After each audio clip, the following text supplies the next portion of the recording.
और मैं आज इसलिए आपके सामने आया हूँ यहाँ पे अपनी बात रखने के लिए कि हर बार स्पेशली कांग्रेस को, और ये राहुल गांधी से मेरी विनती है कि अगर ऐसे गुंडे मवाली नेता आपके पार्टी में अगर ऐसे लोग हैं तो आप संविधान लेके जो हाथ में घूमते हो ना, वो ढोंग है।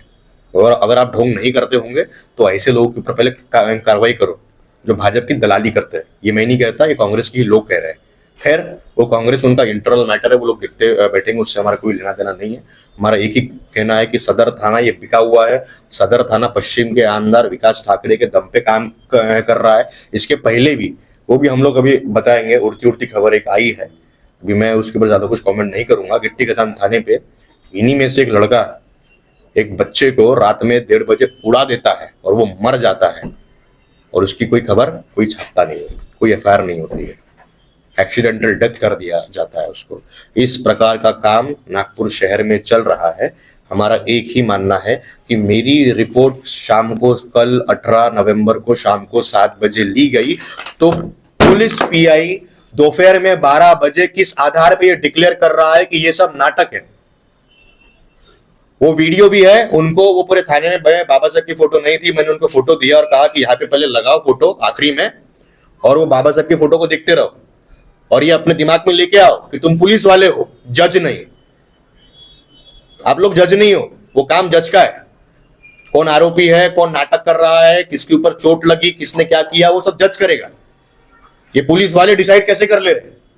करप्टेड लोग है ये लोग, और इनको लगा कि ये लोग ऐसी लोग होंगे, नए नए लोग आ गए, युवा आ गए, हम लोग दबा डालेंगे, पैसा और मसल पावर यूज करेंगे, दंगाई बताएंगे, डॉक्यूमेंट में चीजें करेंगे। ये लोग एक चीज भूल गए कि हम लोग बाबा साहेब और छत्रपति शिवाजी महाराज को मानने वाले लोग हैं। हम लोग तलवार से नहीं, हम लोग कलम से लड़ते हैं। एक ही शब्द के ऊपर पूरा का पूरा केस ये बदल सकता है। प्रयत्न करना और जान से मारना, फर्क है दोनों में। ये अब सवाल उनसे जाके पूछिए। मैं कल रविंद्र सिंघल से भी मिलूंगा, जो माननीय हमारे पुलिस के आयुक्त है, इनसे भी मैं अगर मिलूंगा और इन्होंने भी कोई कार्रवाई नहीं की तो कोर्ट में जाऊंगा, हाई कोर्ट जाऊंगा, सुप्रीम कोर्ट तक जाऊंगा, लेकिन इनको मैं छोड़ने वाला नहीं हूं। और इनको लगता है कि हमारी आवाज दबाने की वजह से या दबाने की कोशिश में अगर हम हमारा कारोबार रोक देंगे तो माफ करिए, अगर पढ़े लिखे दमदार युवा अगर राजनीति में नहीं आएंगे तो ऐसी चोर उचक के गुंडे जो है ना, यही राज करते रहेंगे। यही मेरा मानना है, यही मेरा कहना है। 3 दिन से इंजरी रिपोर्ट, एमएलसी रिपोर्ट दी नहीं गई, और मेरा ये आरोप है कि उस रिपोर्ट को भी ये लोग मैनिपुलेट करेंगे, क्योंकि विकास ठाकरे ये देवेंद्र फडणवीस के दोस्त है, ये जग जाहिर है। और ये मेरा आरोप है कि देवेंद्र फडणवीस जी भी विकास ठाकरे को बचाने के लिए, जैसे आमबाजारी में उन्होंने किया था ना, 20 एकड़ की जगह राखी हुए, तो कभी डॉक्यूमेंट नहीं मिले थे, है ना। तो ऐसी तरीके से विकास ठाकरे को बचाने के लिए माननीय मुख्यमंत्री देवेंद्र जी फडणवीस, ये मेरा आरोप है कि ये उनको बचाने की कोशिश कर रहे हैं, क्योंकि इनका गृह खाता जो है इसके अंतर्गत नागपुर पुलिस आती है, और नागपुर पुलिस के अंतर्गत जो है वो सदर थाना आता है, और सदर थाने का इंचार्ज, सदर थाने का पीआई, ये सब लोग दर्शन कारोंडे को और कांग्रेस के जो गुंडे कार्यकर्ता है, सॉरी कांग्रेस नहीं मतलब इसके विकास ठाकरे का जो गुंडे कार्यकर्ता है, इनको बचाने की पूरी कोशिश है। जो विक्टिम था वो 27 घंटे ठंड में बैठ के अपनी कंप्लेंट लिखवाने के लिए मरता रहा वहां पे, और जो आरोपी है वो मस्त घूम रहा है, पार्टी कर रहा है। मांग क्या है? हमारी मांग है कि ये जो लोग हैं जिन्होंने मेरे ऊपर हमला किया, सबसे पहले तो इनकी गाड़ी सीज करनी चाहिए। जिस गाड़ी के अंदर ये वारदात हुई है वो गाड़ी को सीज करना चाहिए, लेकिन इन्होंने एनसी मैटर दाखिल किया है। हमारी क्लियर कट मांग है कि मेरे ऊपर जो हल्ला हुआ है उसके ऊपर निष्पक्ष जांच हो, किडनैपिंग का, अटेम्प्ट टू मर्डर का, ये और क्रिमिनल कॉन्स्पिरेसी का, ये इनके ऊपर गुना दाखिल हो। उसमें अगर विकास ठाकरे भी इन्वॉल्व है उनके ऊपर भी दाखिल हो। दूसरा कि इस चीज को बड़े ही सजग तरीके से पॉलिटिकली बनाने की कोशिश की जा रही है, इसको पॉलिटिकल मैटर बनाने की कोशिश की जा रही है, लेकिन ये पॉलिटिकल मैटर नहीं है, ये एक व्यक्तिगत मैटर है कि मुसलमानों के और अम्बेडकरवादियों के वोट कांग्रेस को चाहिए, लेकिन मुसलमान और अम्बेडकरवादी जब नेता बनते हैं तो उनकी नेतागिरी खत्म करने के लिए, करियर स्पॉइल करने के लिए यही लोग आगे से बढ़ के आते हैं। पूरा का पूरा थाना ये सस्पेंड होना चाहिए विजय भाऊ, पूरा का पूरा थाना ये सस्पेंड होना चाहिए, पीआई सस्पेंड होना चाहिए, इनके ऊपर इंक्वायरी बैठनी चाहिए। और स्पेशली देवेंद्र फडणवीस जो माननीय मुख्यमंत्री है, जो हम अपने आप को नागपुर का बेटा कहते हैं, तो हम भी नागपुर के बेटे ही है, हमारे साथ अगर ऐसा होता है, पर्सनल ऑब्जर्वेशन रख के इनके ऊपर इंक्वायरी बिठानी चाहिए। और रही बात इनके पहले की स्कैम की, शरारत आईडी स्कैम की, शरारत आईडी स्कैम पार्ट 2 निकलने वाला है, जिसमें पुलिस वालों ने कितने पैसे खाए, किसी ने 1.5 करोड़ खाया, किसी ने 2 करोड़ खाया, वो भी अभी हम लोग निकालेंगे आगे। कोई सवाल किसी का? एक सवाल है, एनसीआर रिपोर्ट में लिखा है की वैद्यकीय अधिकारी यांनी त्यांची महाराजची तपासणी साधी दुखापत असण्याबाबतची अभिप्राय दिला। ये क्या बात है? मतलब वो कह रहे हैं कि आपको साधारण इंजरी हुआ है। साधारण तो इंजरी हुआ है ना, खून तो निकला है ना, मार्क्स तो है ना, गले पे जो मार्क्स है ना, मैं तो कह रहा हूं। मैंने क्या अटेम्प्ट टू मर्डर बोला था क्या उनको? नहीं, उनको मैंने कहा था कि किडनैपिंग हुई है। That is the part of the investigation that he performed it or not. How can the police inspector without the report says that this is a fake matter? किस आधार पे वो कह रहे हैं और किसके लिए वो काम कर रहे हैं? आमदार के लिए? किसके लिए वो लोग काम कर रहे हैं? और मुझे मेरा रिपोर्ट मेरे पास नहीं है, एमएलसी रिपोर्ट, मेरा इंजरी रिपोर्ट मेरे पास नहीं है। क्या कर रहे हैं ये लोग रिसीविंग तक का, मेरा मतलब मेरे ऐसे इंसान को रिसीविंग तक का नहीं दे रहे ये लोग, रिसीविंग तक नहीं दी गई है। ये फोटोकॉपी है, यहाँ पे पीआई की साइन है, इसने ये भी बताया कि कौन से कलम इसमें ऐड करो, इसको वेरीफाई कर लो एनसी रिपोर्ट से। ये रिपोर्ट में कहा है कि मेरे ऊपर जानलेवा हमला हुआ, मुझे जान से मारने की कोशिश की गई है, यही छपना चाहिए था इस रिपोर्ट में और ये एफआईआर होनी चाहिए थी। लेकिन यहाँ पे सर क्या लिखा हुआ है? प्रयत्न केला, सॉरी धमकी दी। तो फिर धमकी दी है तो फिर हमको एनसी रिपोर्ट मैंने तो एक्सेप्ट नहीं किया है, इसको मैं चैलेंज करूंगा आगे। लेकिन छोड़ने तो हम लोग किसी को भी नहीं वाले। विधायक विकास ठाकरे ने ये सब किया, ये मुझे वो बंदे ने खुद बोला।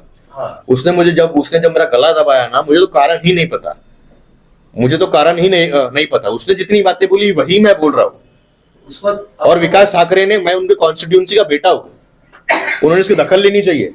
एक स्टेटमेंट नहीं है उनका। उस वक्त आपका कॉल चालू था, आप बोल रहे थे? हाँ, मेरा कॉल चालू था। ये सारी घटना जब हो रही जो थी, घटना हो रही थी उस वक्त मेरे से ही बात कर रहे थे यश जी, लेकिन जब वो आया बात करने के लिए तो यश भैया ने कॉल काट दिए। वो जब अगर कॉल चालू रहता तो मेरे इसमें भी रिकॉर्डिंग रिकॉर्ड हो जाता। वो हुई कैसी है कि अगर मेरे पास उस समय मेरे दिमाग में एक भी भनक होती, अगर मुझे भनक होती कि ये सारी चीजें होनी वाली, तो ना ही मैं उससे मिलता या ना ही मैं उसको रिस्पॉन्ड करता। वो सब कुछ जो हुआ वो गोड बोलून मला ट्रॅप करण्याचा, उसके बाद भी आपके जान को खतरा है। बिल्कुल खतरा है सर। 1 साल पहले आप ही लोग थे जिन्होंने रिपोर्ट किया था मेरे घर पे हमला हुआ था। क्या हुआ उस रिपोर्ट का? हम लोग किसी नेता के बेटे नहीं है इसलिए क्या हुआ उस रिपोर्ट का? पूछे आपने कभी? कौन सा इन्वेस्टिगेशन हुआ है उसके ऊपर? तीसरी बार है ये।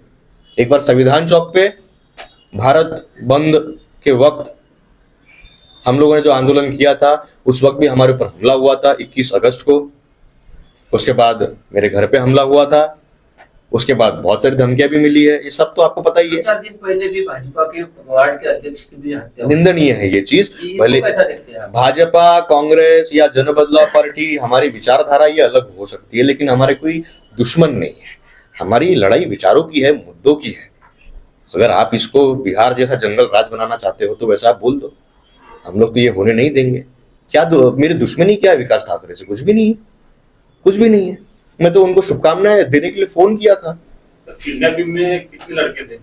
3 लोग थे उसमें मुख्य आरोपी दर्शन कारुंडे और ये लोग आए। जब मेरा गला दबाना शुरू किया था तो मैं जब हाथ पैर मार रहा था तो उसका एक ही कहना था कि साले तू विकास भाऊ के खिलाफ बोलेगा, विकास भाऊ के खिलाफ तू बोलेगा? तेरे को तो हमने बोले थे कि तू उत्तर नागपुर जा लड़ने के लिए। मरवा क्या बोलूं मैं, बहुत गंदी गाली थी। लेडीज है, मैं यहाँ पे नहीं बोल सकता हूँ। गाड़ी कौन सी थी सर इसमें? इसमें किया की गाड़ी थी, वो मॉडल मुझे नहीं पता, ग्रे कलर की गाड़ी थी। नंबर नहीं पता सर, वो उतना ध्यान होता तो मैं शायद नंबर, मुझे नहीं पता कि नंबर का, गाड़ी का नंबर क्या है करके। पूरा का पूरा मैनिपुलेशन करने की चीज हो रही है। विकास ठाकरे को, उसके कार्यकर्ताओं को बचाने का पूरा प्रयास है ये। लेकिन हमारी न्याय प्रणाली के ऊपर बहुत ज्यादा विश्वास है। हमारे पास भी 2 हाथ है, हमारे पास भी 2 पैर है। उसने जो किया ये हम भी कर सकते हैं और हर कोई कर सकता है, लेकिन संविधान पे भरोसा है, कानून पे भरोसा है, माननीय न्यायालय पे हमारा भरोसा है, पुलिस पे हमारा भरोसा नहीं है। तो हम लोग हर वो चीज करेंगे, लेकिन इनको हम लोग छोड़ेंगे नहीं। हम लोग 30-32 साल के युवा हैं। विकास ठाकरे जी की जितना अनुभव उतनी हमारी उम्र है। केतन ठाकरे के एज के हम लोग शोभा दे रहे हैं उनको ये सब करवाना, और नहीं करवाया तो बोलिए, मैं कल एक और प्रेस कॉन्फ्रेंस लूंगा, बताऊंगा मैं। और हमको ये करना होता तो हम लोग बहुत पहले से कर दिए रहते, हमारा कोई इंटरेस्ट नहीं है। और विकास ठाकरे इतने बड़े कोई नेता नहीं है कि उनके खिलाफ हम लोग हाथ धो के पड़ेंगे। अरे भैया, हम लोगों ने हमारी खुद की पार्टी बनाई है, हम हमारा काम शुरू कर रहे हैं। आज हजारों लोग, लाखों परिवार हमारे साथ जुड़े हुए हैं। हमारे पिताजी कोई आमदार नहीं है, हमारे पिताजी मजदूर थे, हमको पढ़ाया लिखाया। आज हम कुछ कंट्रीब्यूट करना चाह रहे हैं समाज के प्रति, बाबा साहेब और छत्रपति शिवाजी महाराज को लेके। शोभा नहीं देता है, और आने वाले समय पे ये लोग ऐसे ही वायलेंस करते जाएंगे। और मुझे, मेरे कार्यकर्ताओं को इनसे धोखा है।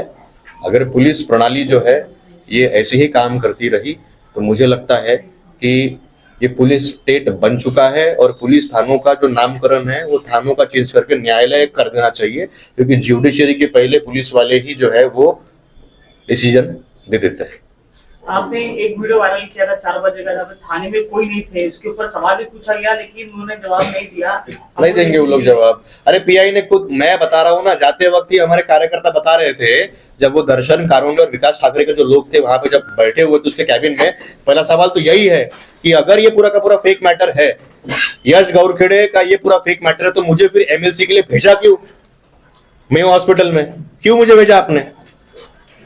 और वो लड़के को आपने, वो आरोपी को आपने चाय पिलाई बिठा के, उसको घर क्यों भेजा फिर आपने? अगर ये मैटर ऐसी है तो आपने उसको घर क्यों भेजा? किस आधार पे आपने उसको घर भेजा? वो पीआई का खुद कहना था, ये साले को आज रात भर सड़ाओ, यश गौरखेड़े को यहाँ पे बिठा के देखते हैं अपन कल के कल, इसकी एफआईआर मत करना। और वही किया उन्होंने, नहीं ली मेरी एफआईआर।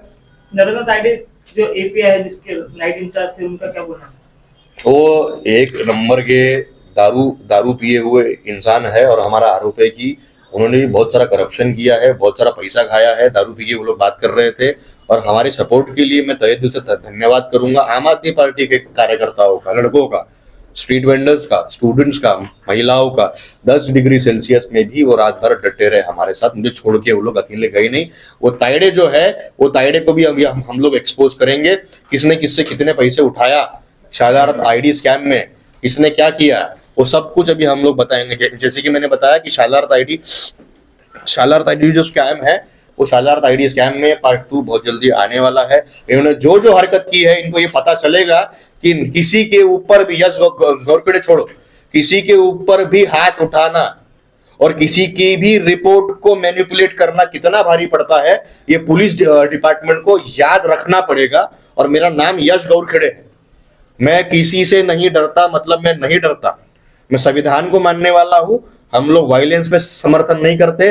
पेन और कलम में कितनी बड़ी ताकत है, आने वाले दिनों के अंदर आपको समझ में आएगा कि पूरा का पूरा पुलिस स्टेशन अगर हम लोगों ने सस्पेंड नहीं करवाया तो हमारा नाम यश गौरखेड़े नहीं, ये हम लोग करके रहेंगे। और वो हम लोग सही है हमारी जगह पे। लूप होल है इतना बड़ा, 4 घंटे पहले ही आप अनाउंस कर दे रहे हो, कुछ भी नहीं हुआ है। आपको तो रिपोर्ट भी नहीं किया हमने, आपके पास तो हम लोग आए भी नहीं आपके हिसाब से, आपको तो हमने लिखित में भी कुछ नहीं दिया। आपने इन्वेस्टिगेशन किस आधार के ऊपर चालू करी? और आप कह रहे हो कि आजू बाजू वाले कह रहे हैं कि कुछ नहीं हुआ। आजू बाजू वालों का कहना है ये ऑलरेडी भैया लिख के लेके आए थे, सिर्फ हमारी साइन उन्होंने ली है कि तुम्हारी दुकान यहाँ से हटा देंगे हम लोग, साइन करो उसके ऊपर। आरोपी भी साथ में था, आरोपी भी था उनके साथ में, तो हमको वो भी जरूरत नहीं है। मैं खुद विक्टिम साथ में हूँ यहाँ पे खड़ा। पहले मीडिया में भी खबर आई है, हाँ, इसके बारे में क्या कहेंगे? मैं वही तो बोल रहा हूँ, पुलिस डिपार्टमेंट का जो खाता है वो कमिश्नर के दम पे या कमिश्नर के आदेश पे चलता है। सदर थाने का सीन ही अलग है। मीडिया ने खबर बताई इसके बारे में, मैं वही तो बता रहा हूँ आपको, मीडिया ने जो खबर बताई ना उसमें पीआई बोल रहे हैं, आप वही बात कर रहे हो ना, पीआई बोल रहे थे। मैं आपको वही तो बता रहा हूँ कि पीआई की ये जो रिपोर्ट तो मैंने शाम को 7 बजे दिया हूँ। मीडिया का सवाल था कि रात का 2:30 बजे पुलिस स्टेशन खाली है, मतलब जो आपका वीडियो वायरल हुआ उसके ऊपर उन्होंने सवाल पूछा, उन्होंने डाइवर्ट कर दिया। डाइवर्ट ही करेंगे ना वो लोग। वो मुद्दा है। उनके पास काम क्या है? जनता की सेवा नहीं करना उनका काम है। हम लोग पुलिस के खिलाफ नहीं है। पुलिस एक बहुत बड़ा मतलब एक स्तंभ है जो हमको बचाएगा, लेकिन वही स्तंभ अगर नेताओं के लिए काम करना शुरू कर दिया तो कुछ बचने ही नहीं वाला। न्याय किसको मिलने? आपका भरोसा नहीं। बिल्कुल नहीं है भरोसा। है कैसे यार? जो इंसान पूरे नागपुर के लिए लड़ता है, 75,000 स्ट्रीट वेंडर आज हमारी मदद से अपना घर पाल पा रहे हैं। स्टूडेंट्स के लिए हम लोग काम कर रहे हैं, महिला उत्पीड़ना के ऊपर हम लोग काम करते हैं, स्लम को हम लोग अगर बचा रहे हैं, तो अगर पुलिस वाले हम जैसे लोगों के साथ ही अगर ये सब करेंगे तो फिर क्या इनके ऊपर बात करना चाहिए? कोई भरोसा इनके ऊपर है नहीं। ये लोग कुछ भी कर सकते हैं। और बहुत लोगों का ये भी कहना है कि यश गौरखड़े के ऊपर ट्रैप करने की जो है वो कोशिश पुलिस डिपार्टमेंट खुद कर रहा है। सुपारी जो है विकास ठाकरे ने दी है, सुपारी जो है वो पीआई अमोल देशमुख और उसके पूरे थाने ने ली है, यही मेरा आरोप है। कल सीपी के पास आप जाएंगे मिलने, मान लो सीपी ने भी आपकी मांग पूरी नहीं की, कोर्ट जाएंगे हम लोग, कोर्ट जाएंगे हम लोग। हमारा विश्वास है संविधान के ऊपर, इसीलिए आपके सामने बैठ के हम लोग बात कर रहे हैं। वरना गैर कानूनी तरीके से ये जो होपलेसनेस है कि कुछ नहीं हो सकता पुलिस में जाके, इसीलिए नागपुर का क्राइम बढ़ रहा है।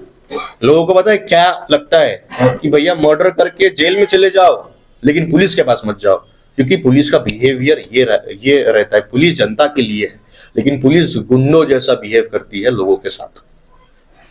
पार्टी एक बहुत इंपॉर्टेंट चीज